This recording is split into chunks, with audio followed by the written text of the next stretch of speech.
Nakita natin na nitong ng mga nagdaang bagyo na napakahalaga na matugunan nga natin yung iba pang mga pangangailangan ng ating mga kababayan. Ayon kay Asek Dumlao, dahil nakita nila na naging epektibo ang mga programa ng ahensya, plano nilang palawakin pa ang mga ito sa susunod na taon para mas marami pang Pilipino ang makinabang.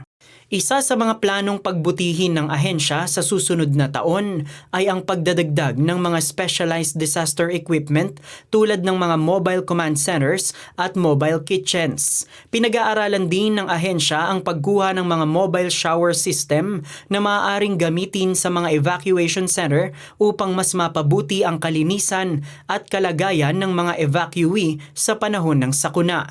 Kasabay ng pagpapalakas ng disaster response equipment, target din ng DSWD na palawakin ang saklaw ng mga programa nito sa 2026. Kasabay nito, patuloy ring isinusulong ng ahensya ang digitalization ng mga sistema nito. Sa DSWD, ang talagang tinitingnan natin is yung pagpapalakas doon sa ating targeting mechanisms. Mahalaga kasi yan, as I've mentioned earlier, kung meron tayong maayos na talaan ng mga mahirap at ng mga beneficiaries and clients natin, madali na yung pagpapahatid ng tulong.